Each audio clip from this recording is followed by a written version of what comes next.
Oi pessoal, tudo bem com vocês? Aqui quem fala é o professor Rafael Fabre. Vamos começar mais uma aula para o PISM 3 e o Enem. Estamos estudando o eletromagnetismo e neste início estamos estudando a eletrostática.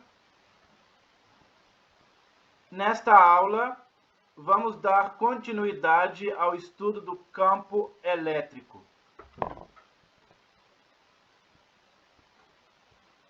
No item 3, o livro chama atenção para o campo de uma partícula eletricamente carregada.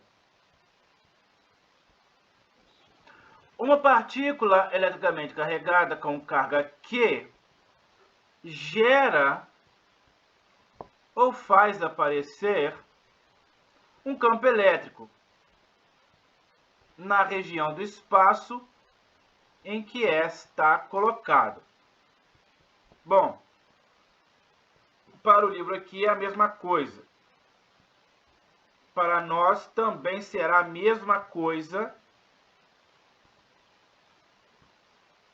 entender que a partícula gera o campo eletromagnético ou faz aparecer esse campo elétrico, né? Campo elétrico, né? Qual seria a diferença? Se ela gera, é que esse campo vem dela. O campo é originário na partícula.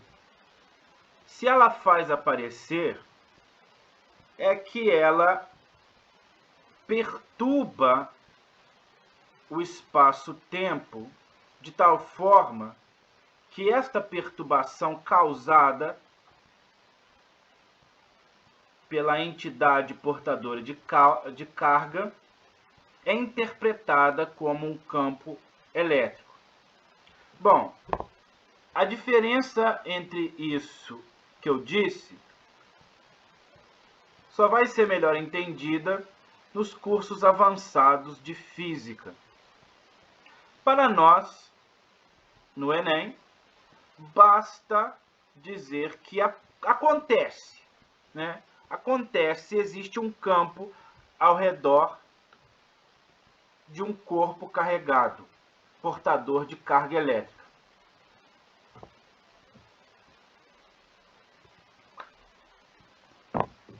Esse campo elétrico tem características peculiares que facilitam o seu estudo. Porém, por enquanto, só temos recursos matemáticos para fazer esse estudo vetorialmente, por meio do vetor campo elétrico a partir da lei de Coulomb. Né? O que nós queremos saber? Nós queremos quantificar, porque nós já qualificamos. Qual seria aqui a diferença entre qualificar e quantificar? Você qualificou dizendo que existe. Bom, existe uma emanação ou uma perturbação do espaço-tempo, né? O meio em que nós estamos, chamado também de universo, e que esta perturbação é conhecida como campo elétrico. Isso é a qualificação do fenômeno. Uma vez qualificado, nós queremos quantificar. Existe a maneira de atribuir um valor, 2, 10, 500, 1000. Existe a maneira de quantificar esta interação? Sim. Como que nós quantificamos isso? O cientista que propôs essa quantificação atribuição de valor a este fenômeno foi o Coulomb. E é através da lei de Coulomb que nós atribuímos valor, damos intensidade, atribuímos intensidade ao campo elétrico. Ok? Mas a lei de Coulomb não somente nos permite atribuir um valor, uma quantidade, ela também nos mostra o sentido, porque o campo elétrico ele é um campo vetorial. O campo vetorial ele vai ter um sentido, ele aponta para uma direção. Se você abandonar uma carga positiva, ela vai para um lado. Se você abandonar uma carga negativa, ela vai para o lado oposto. Então, isso é conhecer cientificamente direção, sentido e intensidade, um fenômeno da natureza. Neste caso, o campo elétrico.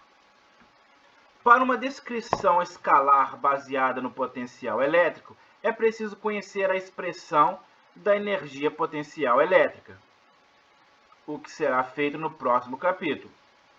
Assim, daqui em diante, neste capítulo, vamos nos restringir apenas à descrição vetorial do campo elétrico. Veja as figuras a seguir.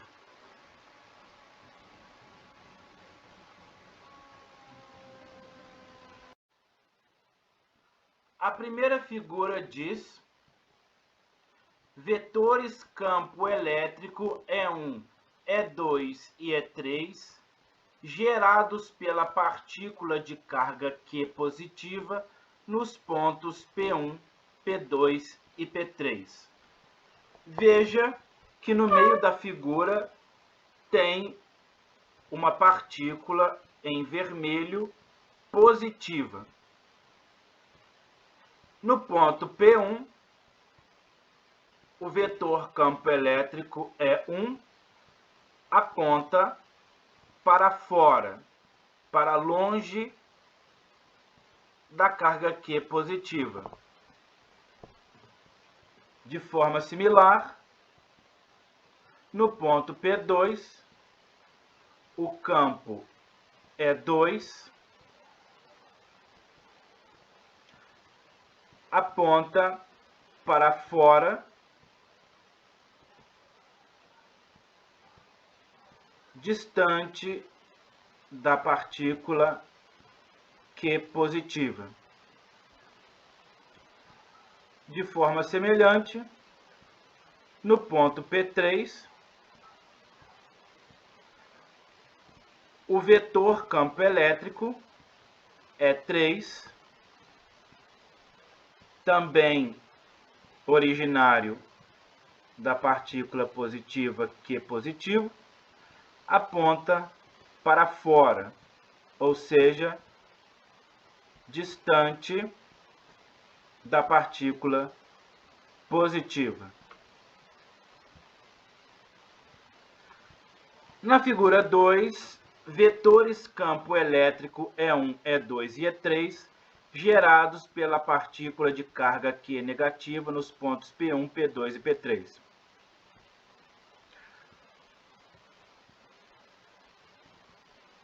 Aqui, os vetores E1 no ponto P1, E2 no ponto P2 e E3 no ponto E3 apontam para dentro e não mais para fora, como na partícula positiva. O que nós entendemos disso? Entendemos que para a partícula positiva, por definição, o campo aponta para fora. O vetor campo aponta para longe da partícula carregada com a carga positiva. No caso da partícula negativa, esses vetores de campo apontam para dentro, apontam para a direção da partícula, em direção à partícula carregada negativamente. O livro continua dizendo: a direção e o sentido do vetor campo elétrico é gerado pela partícula de carga Q em qualquer ponto P são os mesmos da força exercida por Q numa partícula de carga Q positiva colocada nesses pontos, ok? Independente da geradora do campo, se você colocar uma partícula positiva nesse campo, a direção do vetor campo vai ser sempre o mesmo da direção do vetor força. Se a partícula for negativa, então esses vetores não são mais apontam para o mesmo sentido, apontam para sentidos opostos. Portanto, a direção de E é radial, ou seja, coincide com a direção do raio da esfera que passa por esse ponto e tem o centro na carga Q. O sentido é de afastamento ou de divergência se a carga Q for positiva. Se a carga Q for negativa, o sentido é de aproximação ou de convergência. Essas conclusões podem ser reunidas em duas figuras que permitem a visualização global da influência da partícula de carga Q na região do espaço em que ela está colocada. Bom, na página 37, o livro traz aí uma ilustração sobre acerca do campo gerado por uma partícula positiva e de um campo gerado pela partícula negativa. Observe que o vetor campo elétrico tem, em qualquer ponto, a direção do raio da esfera com o centro na partícula.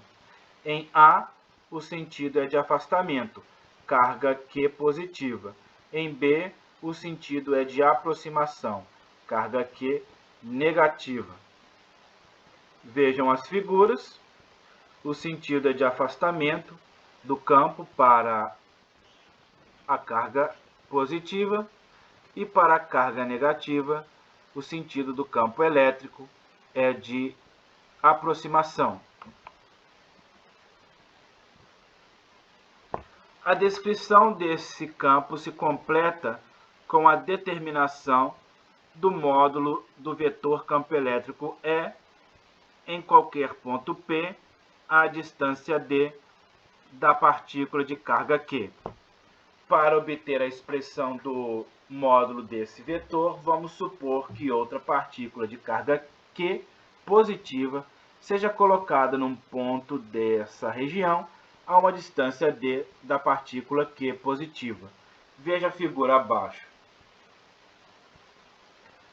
Força F exercida sobre a carga Q à distância d de Q. Q grande, ou Q maiúsculo, é a partícula geradora do campo, enquanto Q pequena é a carga que vai sofrer a influência desse campo. Vejam que se Q é positiva, tanto E quanto F assumem a direção de afastamento. O campo está em vermelho e a força em azul. Pela lei de Coulomb, F é igual a K vezes Q1, Q2 dividido por D ao quadrado. A interação entre as partículas de carga Q1 igual a Q grande e Q2 igual a Q pequeno, resulta na força F, cujo módulo no ponto é igual a K Q1 Q2 sobre D. Como F sobre Q é igual à intensidade do campo, então o módulo do vetor campo elétrico gerado pela partícula de carga Q no ponto P, a distância D dessa partícula é igual a EP K Q sobre D. Ok? Pode-se generalizar esse resultado quando o vetor campo elétrico no ponto P é gerado por mais de uma partícula carregada. Por exemplo, para determinar o vetor campo elétrico devido a 3 partículas de carga Q1, Q2 e Q3, deve-se determinar os vetores E1, E2 e E3, devidos à carga de cada partícula, e em seguida efetuar a soma vetorial. Veja a figura. O vetor campo elétrico resultante, vai haver aí um vetor campo elétrico resultante, que vai ser a soma vetorial de cada um dos vetores campo elétrico. O vetor campo elétrico resultante é a soma vetorial do vetor campo de cada partícula, E1, E2 e E3. Se mais partículas carregadas existirem, mais vetores devem ser somados. A partícula Q1 positiva vai gerar aí um vetor campo elétrico E1 no ponto P, sentido de afastamento. A partícula Q2 positiva vai gerar um vetor campo elétrico P, E2 no ponto P, sentido de afastamento. E a partícula Q3 negativa também vai gerar um vetor campo elétrico em P, mas agora sentido de aproximação, como está aí desenhado na figura. E o vetor resultante é o vetor em vermelho. Ok, pessoal? Agora nos resta resolver alguns exercícios para ficar melhor ilustrado como que se usa a lei de Coulomb para o vetor campo elétrico gerado por uma partícula carregada.